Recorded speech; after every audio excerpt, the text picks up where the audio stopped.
সাল্লাল্লাহু আলাইহি ওয়াসাল্লাম বলেছেন, যখন দুনিয়ায় ঈদের খবর ছড়িয়ে পড়ে তখন বরজাখ তথা কবরের জগতে থাকা বাসিন্দারা দুনিয়ায় বেঁচে থাকা তাদের আত্মীয় স্বজন ও পরিবার পরিজনের কথা স্মরণ করে।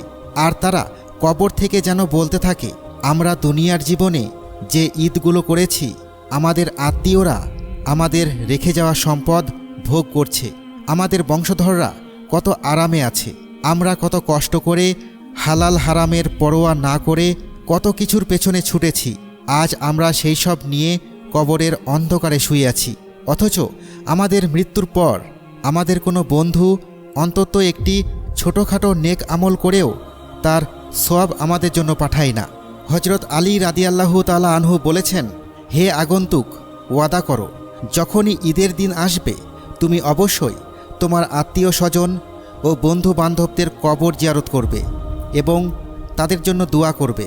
তিনি আরও বলেন, কবর জিয়ারতের সুন্নত পদ্ধতি হল কবর সামনে রেখে তাদের জন্য আল্লাহ তাআলার দরবারে মোনাজাত ও দোয়া করা।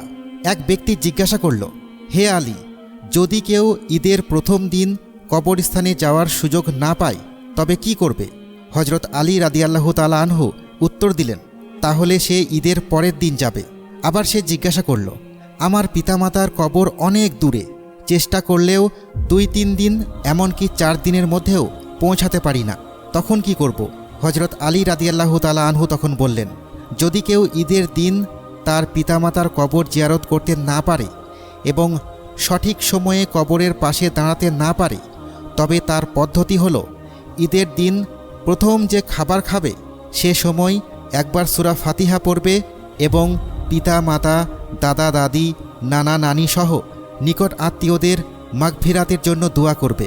এরপর তিনি আরও সতর্ক করে বলেন, যদি ঈদের আনন্দে তুমি তাদের জন্য দোয়া করার কথা ভুলে যাও, কবর জিয়ারতের কথাও ভুলে যাও, তাহলে 2 ধরনের বিপদ আসবে। আর তুমি যদি তাদেরকে স্মরণ করতেও ভুলে যাও এবং অন্তত একবারের জন্য দোয়া না করো তবে তোমার নিজের দোয়াও আল্লাহ তাআলা কবুল করবেন না। যারা কবরবাসীদের জন্য আন্তরিকভাবে দোয়া করে আল্লাহ তাআলা ফেরেশতাদেরকে হুকুম দেন তারা ওই জিয়ারতের জন্য দোয়া করুক, আর ফেরেশতাদের দোয়া আল্লাহ তাআলা বিফল করেন না, সঙ্গে সঙ্গেই কবুল করে নেন। একইভাবে প্রতিদান শুরু হয়। আর ঈদের মতো বরকতময় দিন এসে জীবিত ব্যক্তির জীবনকে সুন্দর ও শৃঙ্খলাবদ্ধ করে দেয়।